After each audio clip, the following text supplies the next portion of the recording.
I got things to show, and for games.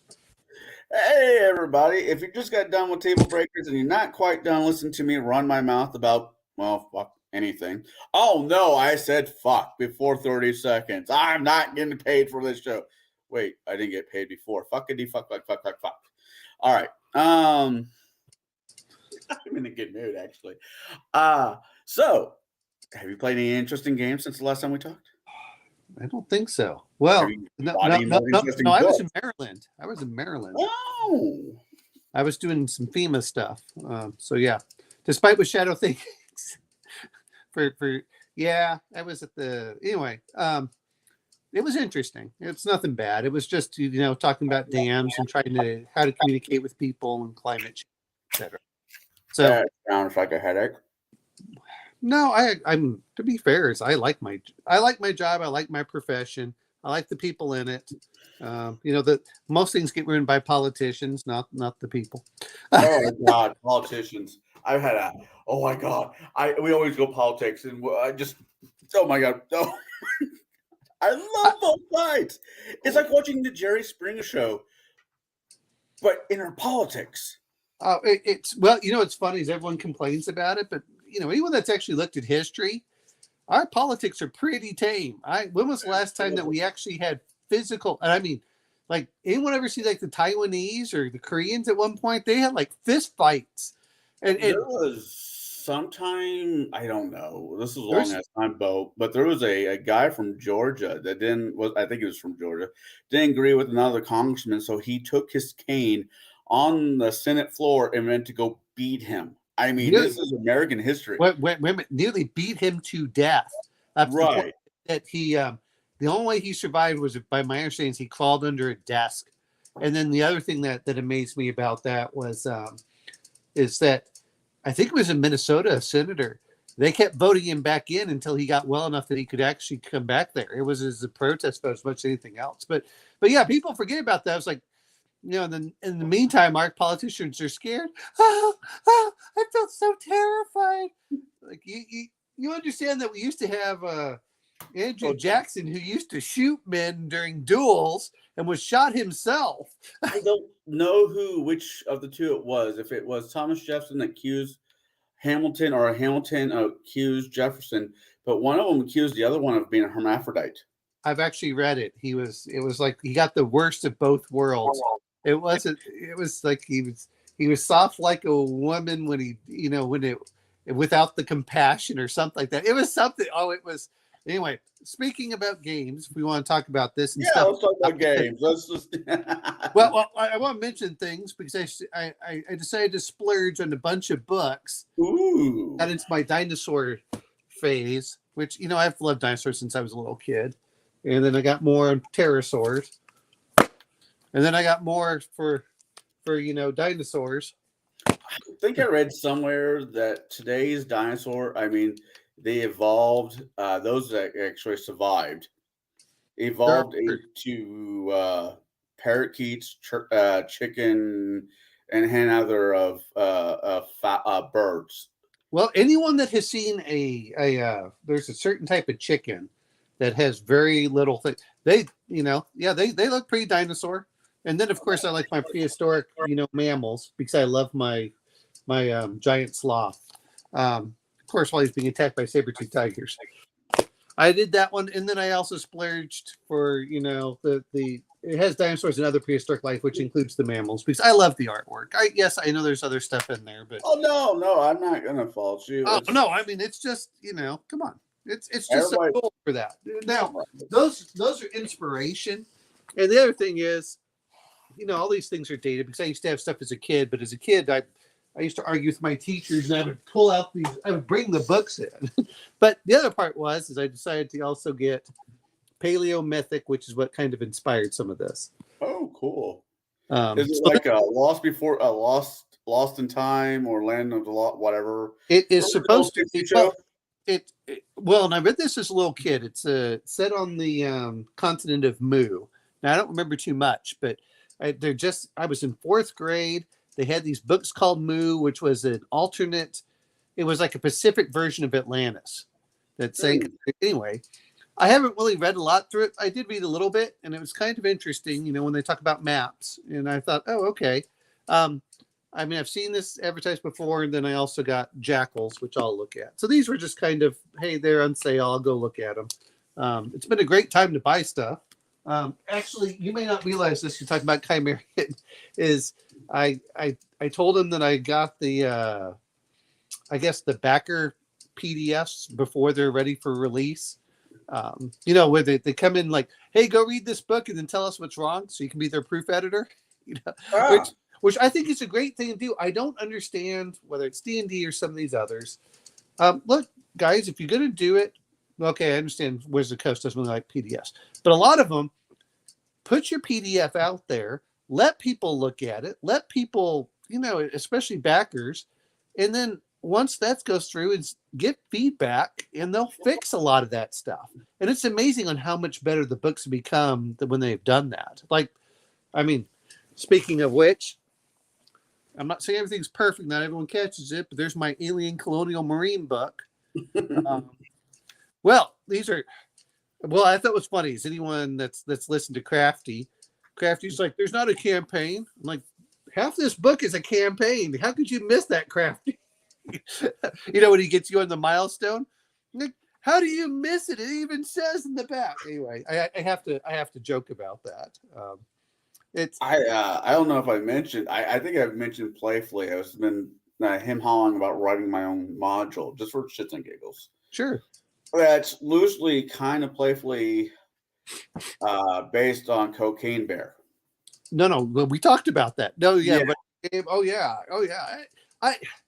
I actually was listening to Mr. Ballin, who talked about the bear, and the reality of it is that the bear somehow the bear ate 50 kilograms of cocaine, or I think it was something like that. It was like 50 pounds of cocaine, and he died like right now. It was like, yeah, well, if you take 50 pounds, expect to die.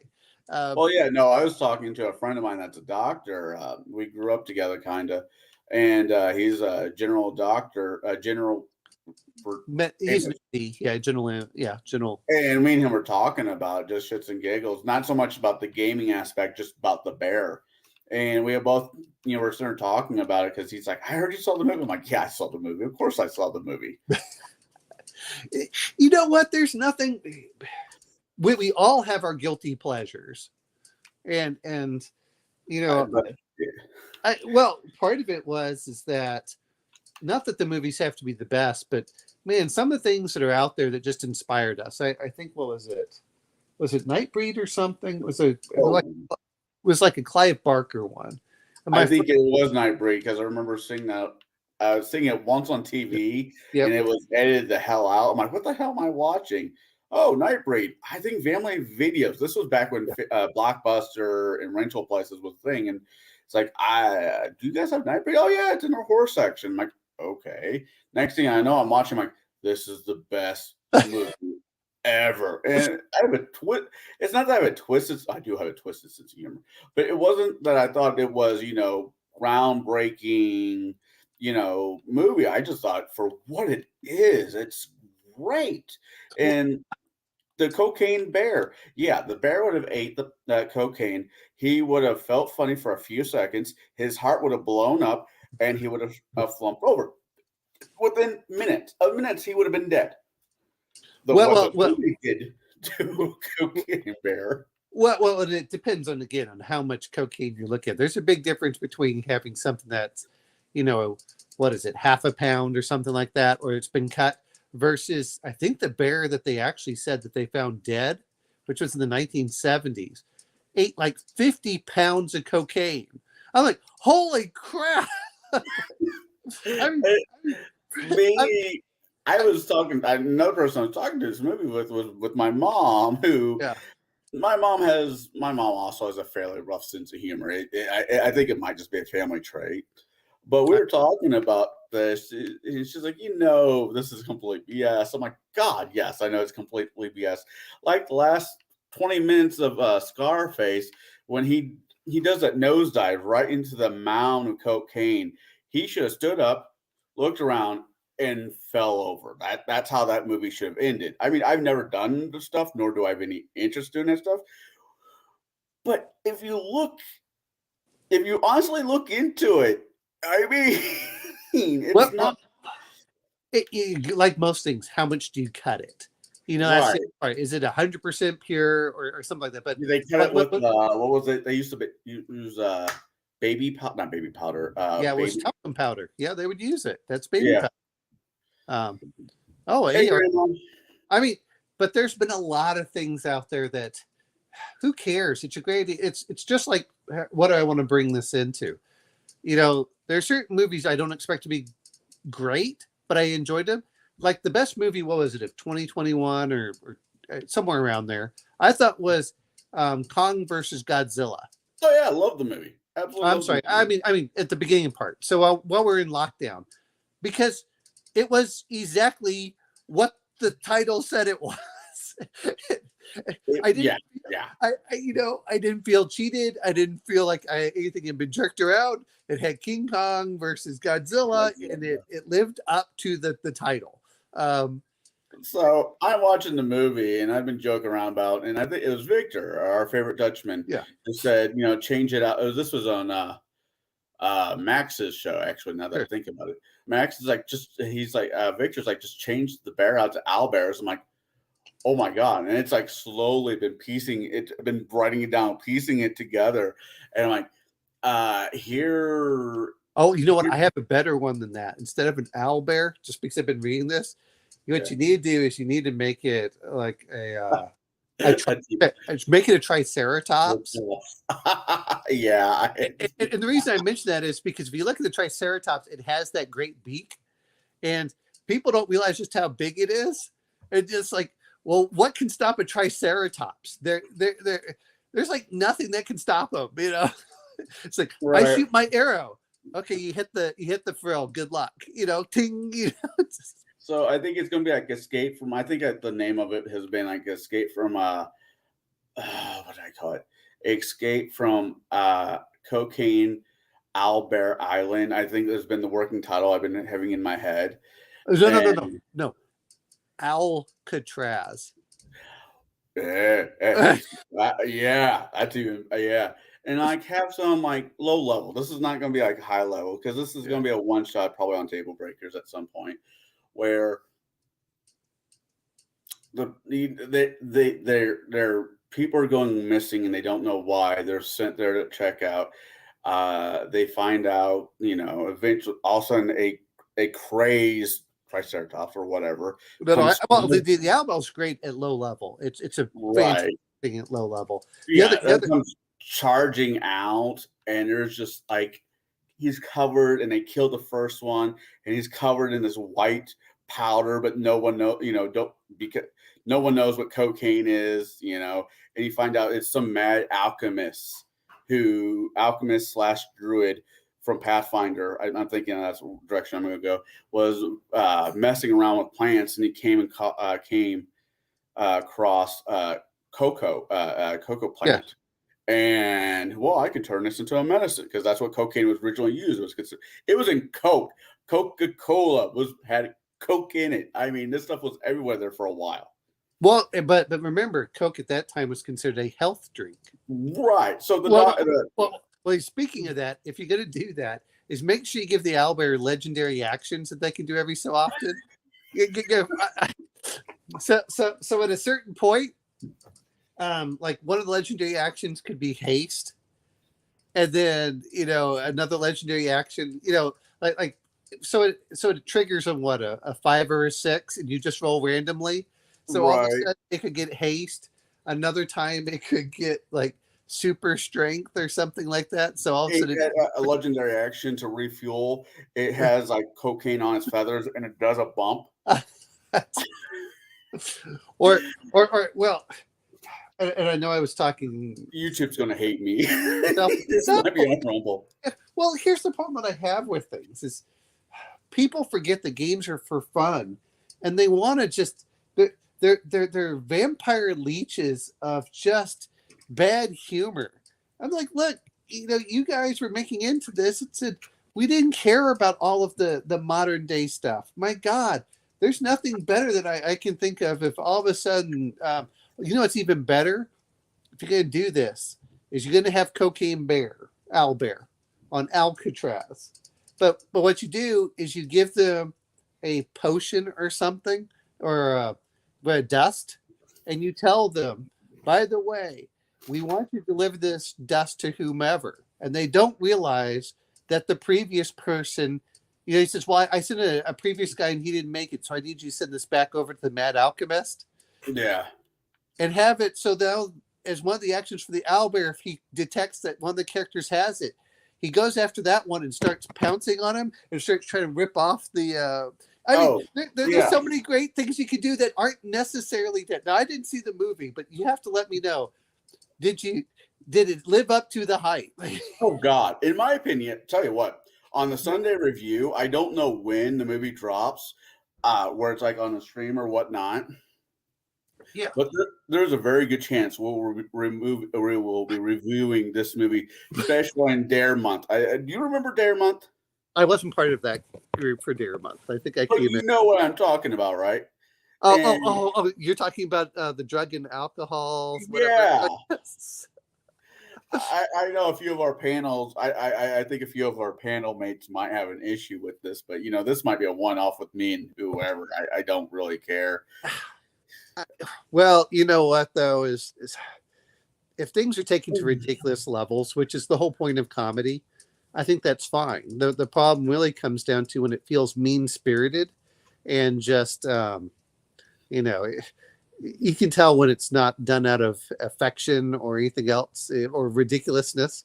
I'm like, okay, but yeah, I think that Cocaine Owlbear would be great, and like you said, is leave it on an island, so you can mimic it like Alcatraz, and then on there you just have, instead of having the prison, you have it as the dungeon or whatever. And so they're going up there, and then well, what's even better, make sure that they have hirelings, because you can take hirelings out left and right. They're transporting prisoners and this package. Yeah, there's a reason why I wanted to talk to you. We're doing this on YouTube, and I really don't care if someone out there steals this idea, because ideas like this need to be shared. We are so anymore. It feels like we're so fucking sensitive towards everything. Well, and I think some of it's it's this one group of people who have not gone through any kind of adversity in their life. I know you've gone through some real adversity. For me, I've observed other people go through real adversity. And if you're crying because someone, doesn't call you by your ghost pronouns, and yes, I've seen that in real life. I'm sorry. I've seen that on like TikTok, whatever. If you're actually crying over that stuff, guess what? You know what that means is you have not lived a hard life. If you haven't lived a hard life, you should be on your hands and knees praying to God, thanking Him for how wonderful your life is. If pronouns are your biggest issue, I mean, God, yeah, yeah. I mean, that's what comes down to. I was trying to see what else. Oh, okay, yeah. I was just checking. Sometimes I use my phone to see what the chats say. But I mean, there are real things that, and I don't want to be overly sensitive for this, but I don't mean overly sensitive, but insensitive. Right. I mean, there's certain things that should not be made fun of. I mean, the era of Eddie Murphy, and this hurts my soul. It really does. Yeah. But the era of Eddie Murphy, George Carlton, it's over. As much as I don't want it to be, it's over. It's like watching Groucho Marx back in the day, a Duck Soup. I still need to see that. That's one thing I'd like to watch. One of the best comedy movies ever made. But you put anybody in the last, who's been born in the last 13, 14, 15 years, 20 years, let's go back even 20 years, they just won't get it. You put them in front of Coming to America with Eddie Murphy, and it just, the humor is just lost them, because they're not from that generation. They didn't understand. I make a Bobbitt joke, the woman who clip. Yeah. There's a handful of us that will get it. Other people won't. Did anyone remember what was it? Was the Weird Al song with was it Headline News or whatever it was called? Yeah. I know what you're talking about. Well, there's the great line where he says, and I looked down and Mr. Happy was gone. I don't know what happened. It was, and she's, RPG grandma. I think the part of it just comes down to, and I'm not trying to be mean. They have helicopter parents. They have been shielded. I remember, just to go listen to some of the old Grimm's fairy tales and things. Now I'm hearing people, like the raw, what is it? The raw dolls, when they're removing his stuff, where they said, well, he called some woman fat and he says mean things. And all I could go was, I got this for my son. I probably, a couple years ago. About 2 years ago, I got him the Roald Dahl books, and he sat down and read them, and he loved them. And I said, because when you try sanitizing everything, it removes any nuance or it removes the imagination. Right.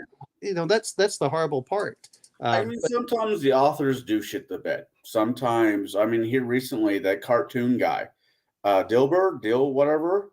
Oh, well, I heard what Dilbert. Well, and see, I've listened to Scott Adams, and sometimes people put their foot in their mouth. I think sometimes, so for him, and people don't want to hear this. One is he doesn't really care that much, but the other one is that his point, listening to it, was if this is the path we're going on, this is what should be done. And I'm like, yeah, the point is most of us don't ever want that path anyway. But anyway, he knows what he's doing in most cases. Every once in a while you have an author out there or whatever, somebody who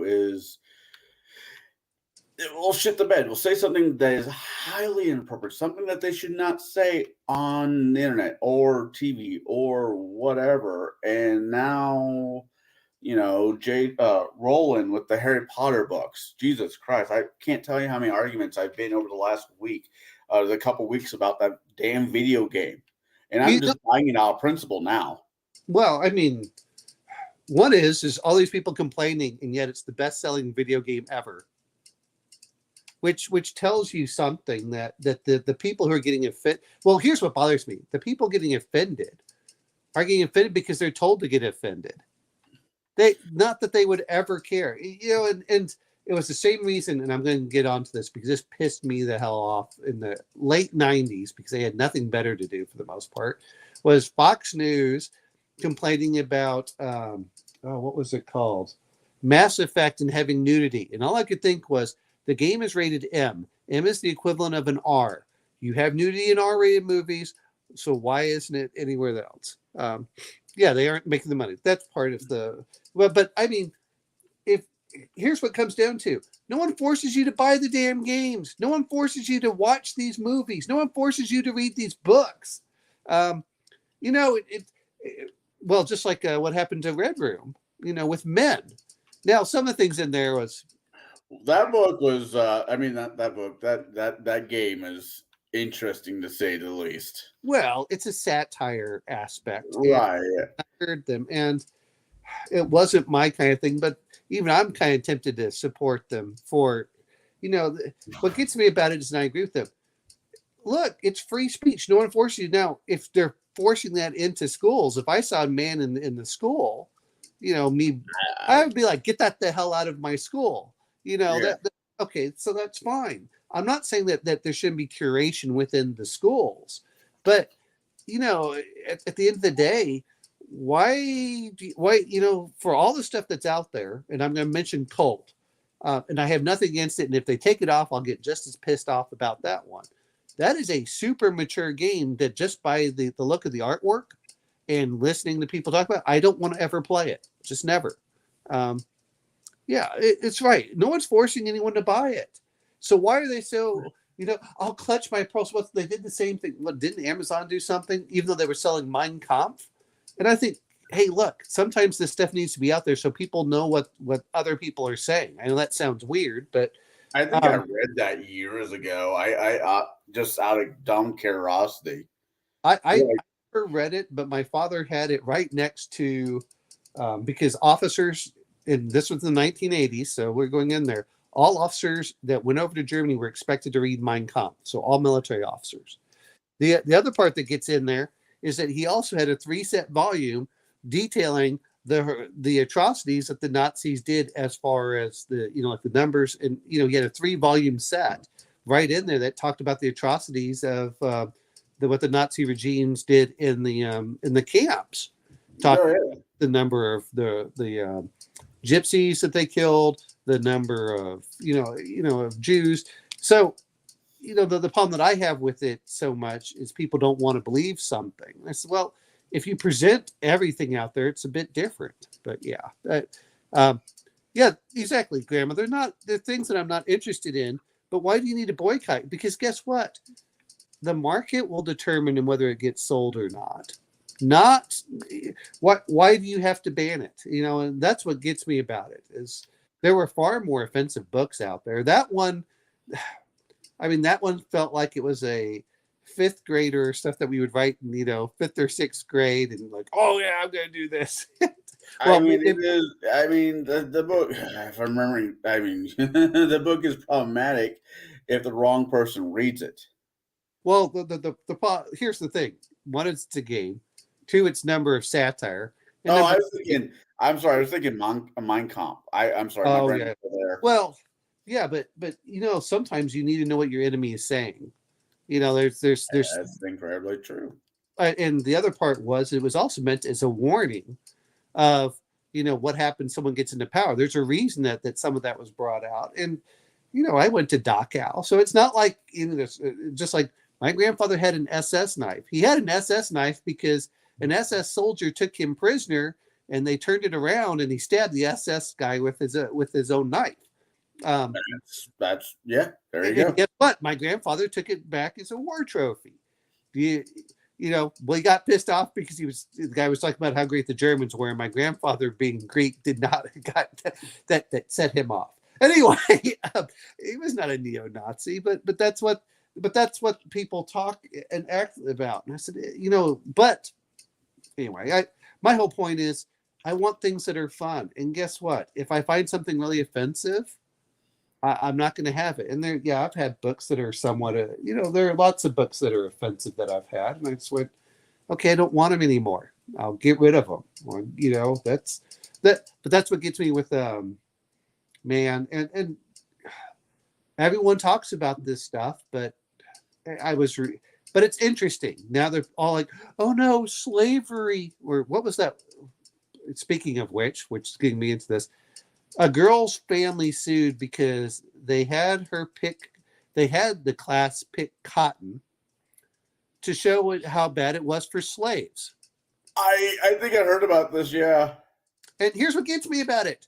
You pick that, having felt cotton, with the seeds and stuff, the idea was to show them on how bad it was being a cotton picking slave. Funny thing is to actually say that is exactly. Even though if you talk to Jerry Rice said he did that before. But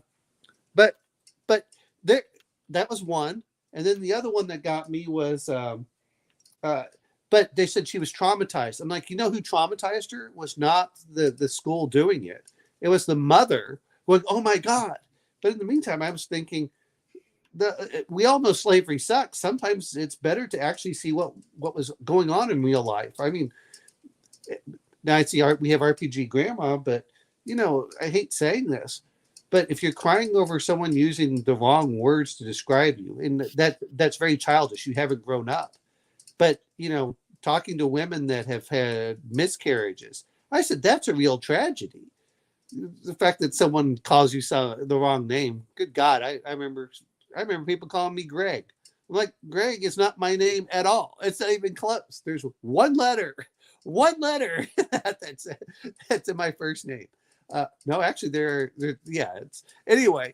Oh no, being called the wrong name. Oh no. I mean, it's funny. I mean, it's not fun. It is actually kind of funny. I go to in school. I would get Anthony. I would get everything but what my real name is. I'm like, do I? I kind of back of my head is like, do I look like an Anthony to you? Well, kind of. Well, it's I'm Irish, damn it. We don't have that. That's an Italian thing. Anyway, Right. no. Or I get, it just really doesn't matter. But yeah, no, I get it. I do get it. And I just too fucking sensitive. I want to there is a lot of things going on in this world right now that's not right. And I'm not arrogant or foolish to think that the world is perfect. But pick your battles. Pick your Well, battles. well, here's the other part. Games are meant to be escapism, and we played plenty. Anyone that's ever played Fallout 1 heard horrible jokes for the things, and I went, okay, that's fine. They're juvenile humor. There's certain points of treating your coworkers with respect, but that's different. But what was the Leisure Suit Larry from Oh, the? I used to have that game. Of course, I had that game. But yeah, I had that game at one point. Well, we're talking like 1980s when the first Leisure Suit Larry came out. Oh, I had it for PlayStation 2 or PlayStation. Oh, okay. Well, I remember it coming out in the early 2000s, and I just went, "This is bad," because it missed a lot of the innuendo and the double entendres. What other game did I have that it got banned because one of the girls was not 18 when they made the game, but it was a trivia game. And as many questions as you got right, a meter would go up. And once the meter, was what they would have videos of girls stripping, like in bikinis. It was during the same era as Girls Gone Wild, kind of. Sure. Yeah, the 90s. But here's what gets me about it is, I got my Exalted, which, speaking of which, you may not have realized this, but I for when Kai was on, and he's like, I said, hey, Exalted Essence just came out, which is the simple. Well, it was the simple version or the simpler version, and I like a lot better than the regular game. Anyway, they got that, and I said, hey, Kai, I showed him where the PDF was, not my PDF, but I said, hey, look, this is over because I know he's going to buy the book. Anyway, he's like, oh, so I don't know how much he was reading when he was really quiet. I think a lot of it was he was reading what was in there. And I think he is tired. I mean, he has a job that wears him out. Well, that's true, but I got him like right before, and we were discussing things on Discord while you guys were doing your table breaker stuff. So, I think he was going into it, talking about, well, there was and I'll mention what I wanted to do, because we'll talk about some Exalted Essence. Well, we'll keep this lively on games. There's enough trouble in the world. This is the whole reason I play board. This is the reason I play role-playing games. I like to play good guys. Okay, because there's enough evil in the world. I don't need to add to it. I'll be the good guy. And if I want to be the bad guy, I can be the DM. And as the DM, I'm okay with my bad guys dying, to numerous hordes. So, the world balances out. Anyway, I don't I'm actually in an evil campaign now. And my character's like chaotic neutral. And he's like, so how are you going to play? I'm like, you ever seen Ocean's 11? They're like, yeah. Danny Ocean. Okay. So we were talking about it, and I said what I would love to do, and I'm not saying I have the good thing is I have two, like you have your normal character and he has just normal stats, and then I would have you do a first age character, so you do flashbacks like they used to do with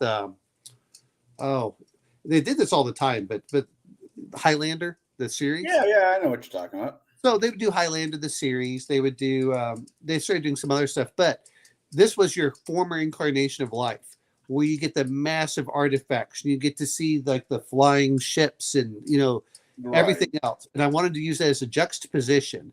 And then I wanted to show on how bad things had gotten during the first age on the Solars and why there was a usurpation. The usurpation is where everyone's basically all the dragon-blooded rose up and killed them. And so I'm not sure if you got into that for Exalted, but Exalted, the whole idea was that the Exalted came in, they were ruling Earth, basically. The Solars became so bad that they said that the Sidereals basically said, if the Solars keep up on this path, they're going to destroy the creation.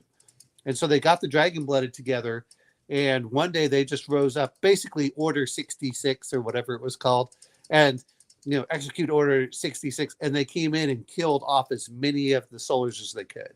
Oh wow! And then they trapped them into a giant prison, and by doing that, not all of them, but most of them were trapped in there. And so only a few would get reincarnated, and the dragon blood would go out year after year trying to hunt down whichever ones get reincarnated. So, but the idea was that your characters are fairly young and new, but they would get flashbacks of when they were so cool and awesome. And I wanted to have like 5 players. Each player would pick a direction. So north, south, east, west. And then the center of Earth for the creation. So like north is air, south is fire, west is water, and east is wood. And then the center is Earth. And then have each of them. And every session, a different character would have a flashback for about an hour of game time of what it was like where they were. And we'd all be leading up to the usurpation and seeing how the characters handle it and things like that. And I wanted to... What's that? Yeah, I mean, that sounds interesting. But because you're so kick-ass, I'm like, I don't have to worry about you advancing. However, I can fast forward you through some storylines. You tell me what's going on. We can have this discussion. Maybe you have a couple of big battles. You can see on how just awesome you could be, at high levels. You meet major characters, and then because you die, your essence, your solar essence, goes from one person to another. So, we get reincarnated basically. And what would happen is that some of the people that your first age solar knew now see you as that same person 2,000 years later. And so you're trying to go like, well, I remember this dragon, but I don't have the major power, but we had some friendships here. Or, oh, I remember him. He was my enemy in my previous life. And I think that I'm not saying I have the skill for it, but I love the idea of it. I can definitely see a story there. Well, exactly. Well, in modern day, what happens is all of a sudden all these solars start appearing out of everywhere. The what is the Scarlet Empress, which is everyone calls her. She suddenly disappears, and all of a sudden, all of the houses of the dragon blood all start fighting amongst each other, so they can't go out to do what they call the I guess what is the wild hunt, or anyway, where they go and hunt them down. And I said, well, so now all these solars are showing up, and they're like, oh my god, what's going to happen? And then you also get a few others, but I thought that would just be super cool. I actually kind of run it like the Highland, the time of the gathering. Yes, when all the solar starts showing up. Well, see what they did is they had something called calibration, and during calibration, which 5 days a year, Right.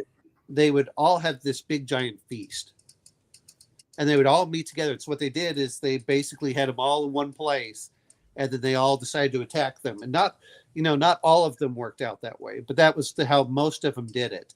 And for the players, I would have them, they could decide either whether to come back and I mean, they still have control over their characters, but a lot of it is going to be less. We're not going to do day-to-day battles. It's going to be, oh, you're going to do this. You're going to have one major fight, and we're going to do like fast forwarding through time. And you tell me like what you want to do, and it may go over like 10 years, but have one big battle, and then suddenly you do a flashback and things are ended, and then come back and say, okay, now you're in this situation. What do you do? Right. 3 years later, so there's an advancement really quickly, but the characters don't know. They know it will end. They're just not sure when they're going to die. And that was the whole idea of it. But like if you're in the West, you would be controlling massive fleets. And then maybe you'd know some like Leviathan or something like that. Anyway, which was one of them.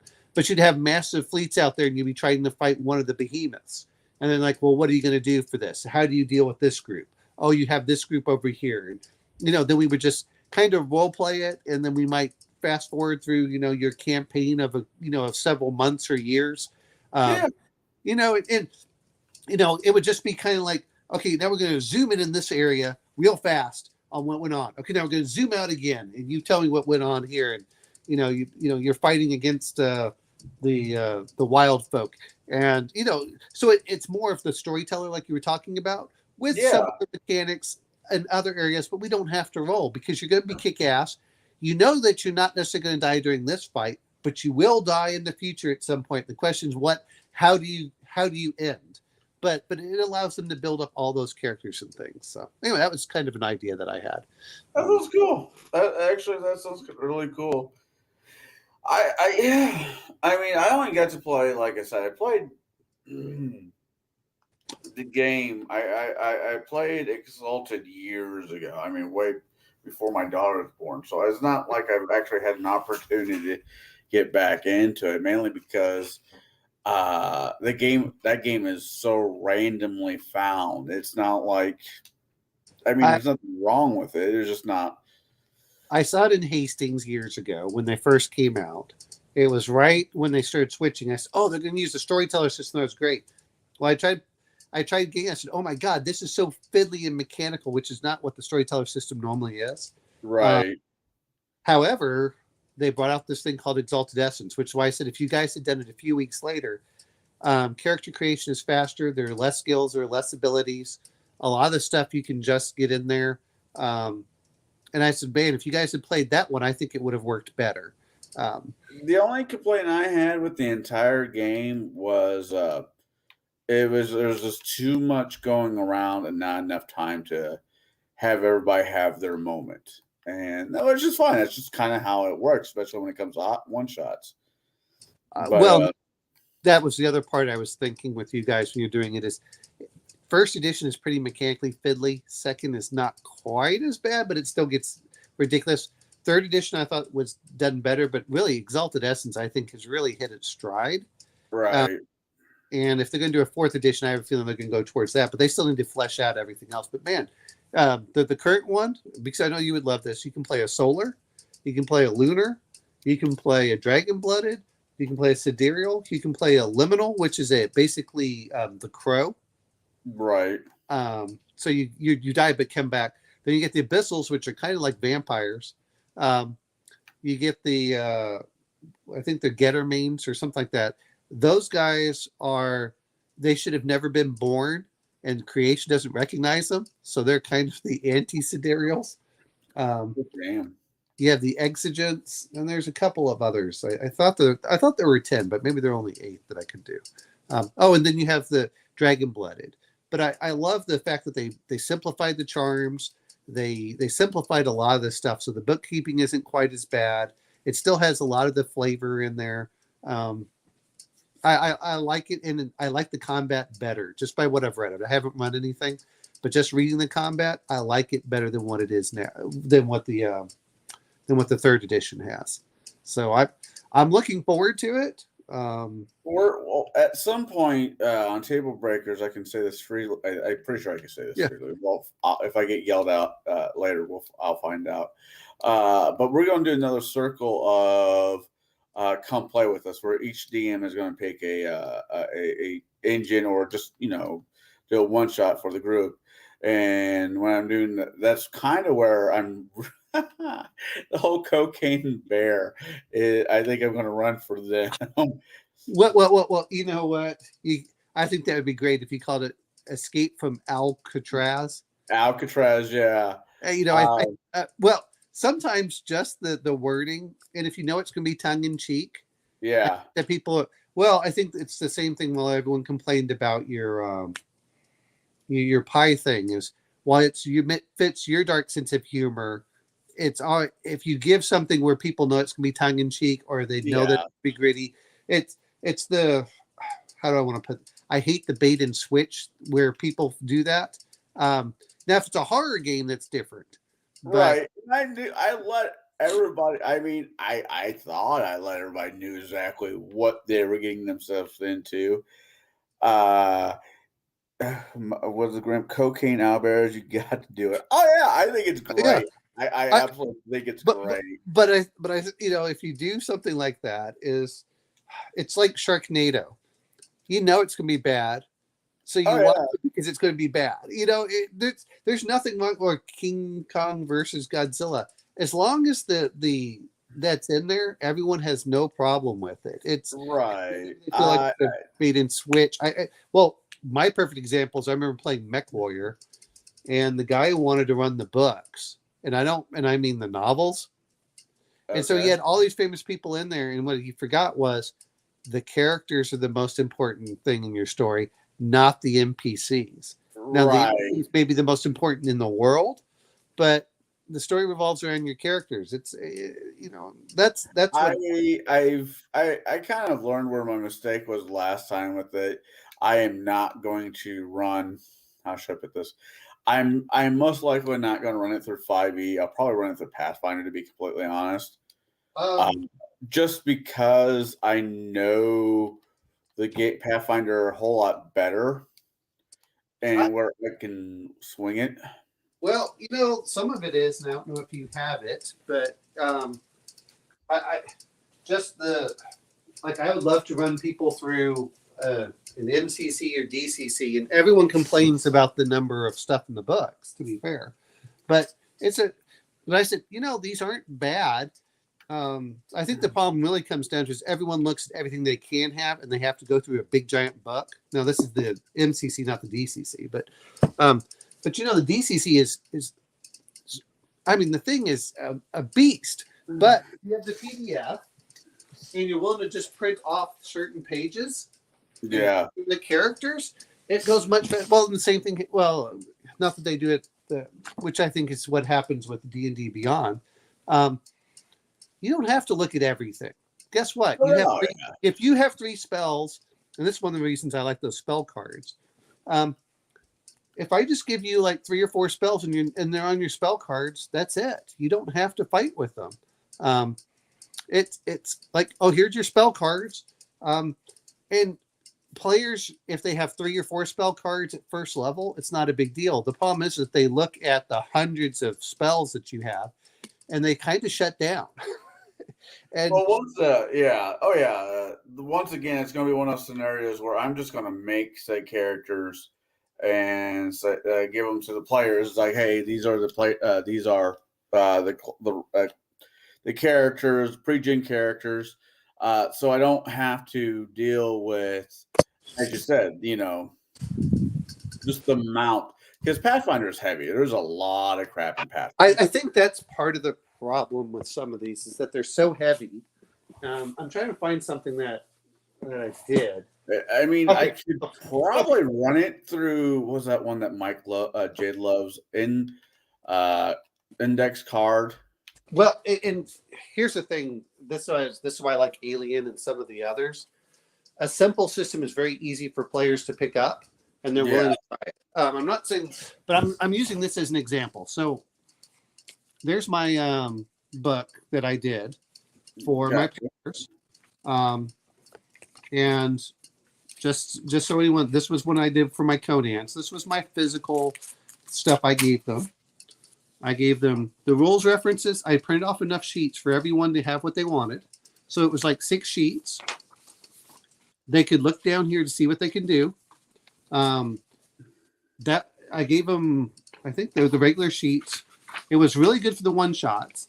And I think that sometimes player handouts are underrated so much. Oh, yeah. And this is why I was trying to tell Shadow and you as well. If you're going to run a one-shot, you ask the players what type of character they want, but you create the characters for them. They shouldn't be spent like you guys did your Exalted. You shouldn't be spending 4 hours trying to make characters. That's a huge waste of your time. But I didn't enjoy it.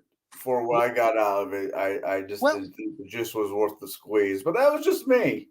Well, you know what? If you're going to spend 3 or 4 hours creating your characters, or like Max was saying he was going to, when he did, it said it took him 2 hours to create the Teenage Mutant Ninja Turtle character. It's like that with Palladium. Look, dude, just tell me kind of what you want, and I'll just hand it to you because you're really learning the system. If something is new, you're learning the system. Unless you all know it, and that's why I love. It's not just that's why I love. Why I was going with Pathfinder, because I'm almost pretty sure everybody in that group knows Pathfinder, and I won't have to deal with the same amount of headache that I went with 5e. I'm not saying anybody in the group was basically I won't play it on principle, but I was, and I'm not saying this bad. It's just because fifth edition does have some minor, not minor, some issues behind it. Okay. It really does. Well, But they just weren't interested in doing 5e. I'm like, okay. what in 5e to me is not too bad, but the problem is trying to. You're better off just grabbing the one shot stuff, and it takes you Yeah. up to like level. But I'm just going to mention for DCC in this case. So we got a wizard. What I would do if there was a wizard, and you can determine what kind of spells they have. They only it says known spells at first level is 4. Unless you're trying to get higher. Okay, guess what? I would print out the page that has the spells, hand that to the player. I would print off the basic for the wizard so they can look at it, and everyone gets their own little handouts. And then I would do the crit tables, for them. And see, I think that's part of the problem, though, is people look at the whole book. I mean, this is a massive beast. I mean, oh yeah, you told me it before. Yeah, it's a big boy. It is, but most of that spells. Well, guess what? Until you get to third level spells, which by the way, you don't get the third level spells until you're like 5th level, and that's the same thing with D&D. You're losing most of the players because what they do is they look at the thickness of the book, and I said, "Oh, okay, that's kind of a waste for them. That's not what they need. They need just what they need at the moment." Right. And I would print off a couple of other things there, and you make it tailored to them. Like, oh, okay, if you hit this, this is what you get. Oh, all right. But I mean, let's see. Max spell level at 2nd level is still 1. So even if you get 5 spells, I get to determine what 5 spells you get. Which I would ask you what kind of character would you like to play? And I'll print off those spells. You put them in your table. I would print off a couple of other things. I would just go through it and say, all right, if you roll it, here's your corruption, here's this, and put them in books, just like I had there. I put it into little binders and hand the players that. Boom. It's not that hard.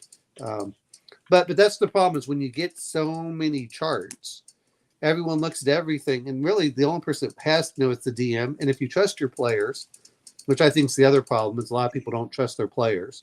And I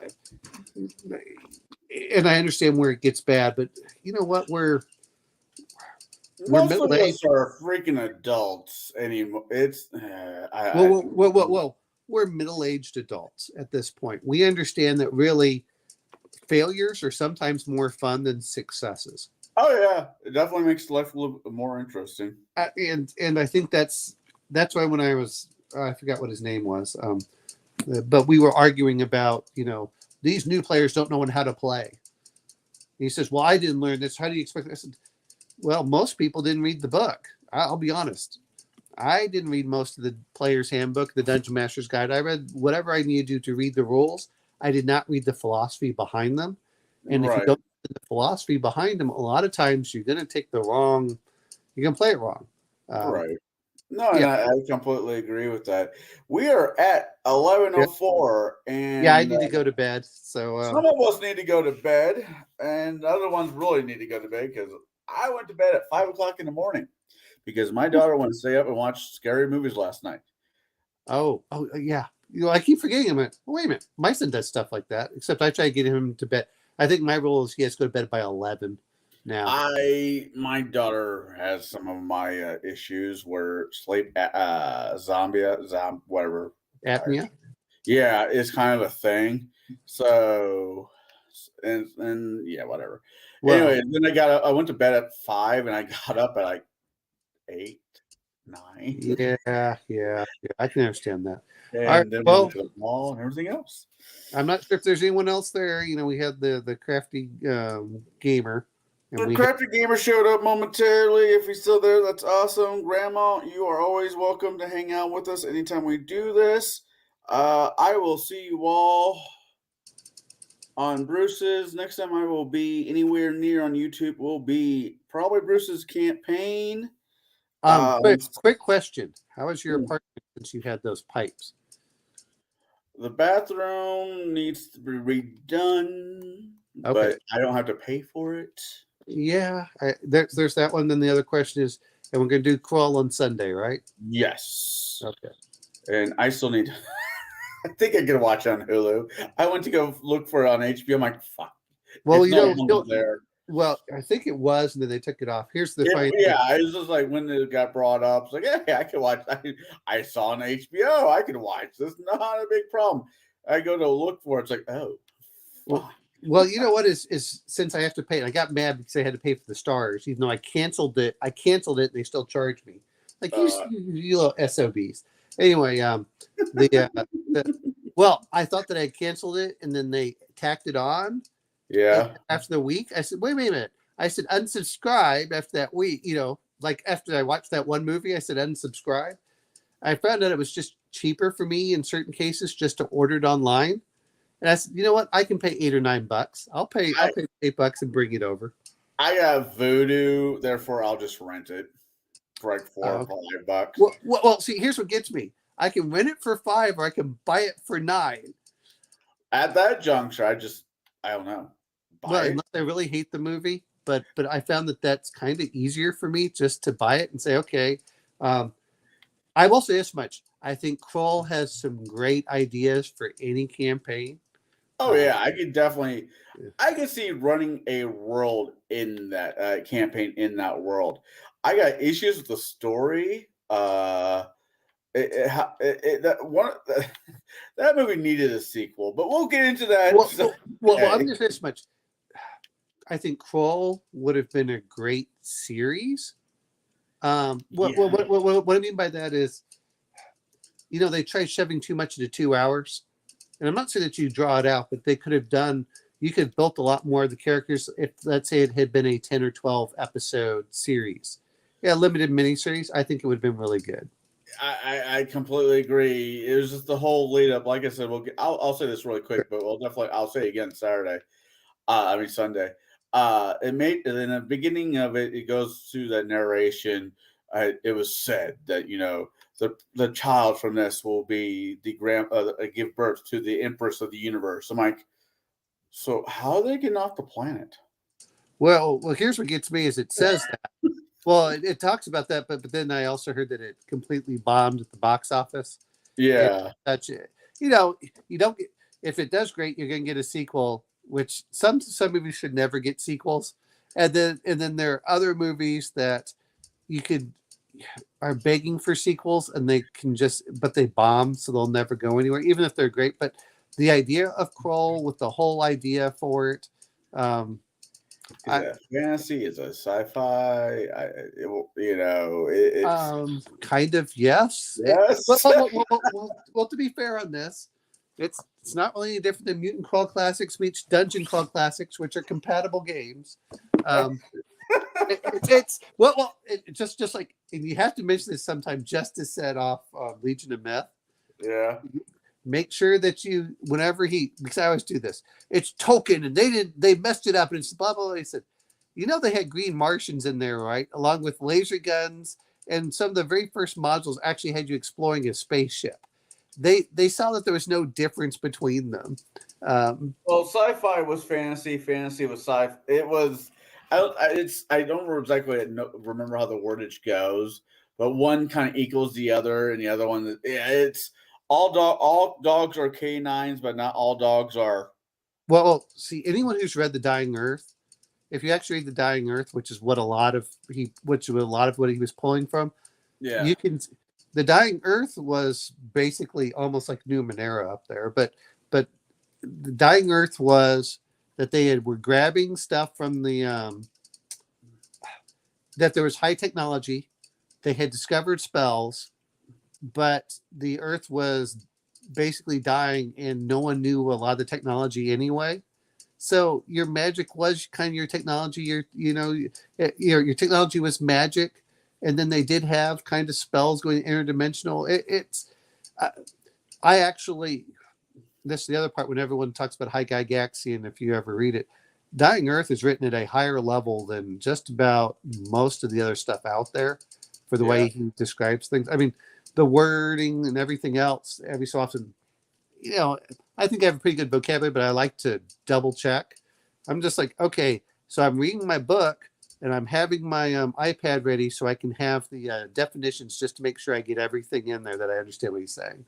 Oh yeah, I trust me, I'm the same way. Every so often, I'll pick up a book that's like, I'm not an idiot by any stretch of the imagination, you know. But every once in a while, I'll pick up a book. I'm like, I don't know what that word means, or I've not heard. I need better reference. Or the problem I have is I think I know what the word means, but let me double check to make sure. Right, right. And I, I think that they did a very good job. Well, in Dying Earth is what they used for the magic users and how they could cast spells for it. Going back and reading certain things, as much as everyone talks about how great the Elric series was, I read it. I'm like, it's okay. Dying Earth, I can really see where he was getting a lot of the way he writes is Yeah. like Jack Vance. And if you actually, and I haven't read the Fard and Grey Mouser, but you can really find out where they were doing stuff. Anyway, I'm gonna let you go, Connell, because I didn't yeah, get to yeah. so. The problem with us, we'll continue talking. Everybody, you have a good night. You'll see both of us before the week is out. I promise. Well, in theory, as long as nothing, shits the bed on me by Sunday, you will see me. You will see that guy, Shadow, and Gentleman Jack, Yeah. Mark, and whoever else decides to show up, and we will be talking about that movie Kroll. And God save us while we get through that movie, because I have some issues, minor issues. Well, here's the problem I have my little bit with Quill. If it could be expanded into a full world, it would be so great. But you know what? The spider scene was amazing. Gorgeous scenes. Gorgeous freaking scenes. But the clutch of the entire movie was a weapon that makes no damn sense to me. But we'll get into that on Sunday. Well, not only that is how hard was it for him to get it? I just climbed the mountain and it's there. That's what I'm saying is if that had been some fucking sheep farmer tells you that King Arthur's sword is on the top of the hill, but all you gotta do is climb your happy ass up there. Every Tom, Dick, and Harry's gonna fucking do it. Well, again, that comes down to is if they would actually maintain a decent series, I think that they could do Kroll, and you could make like 4 or 5 episodes for him getting the glaive. You can go through a lot of this stuff. The history behind one. The I only want to call him like the Thufir Howard character. Anyway, we can talk about that. Yeah. All right, bye. Bye, everybody. Y'all have a good night.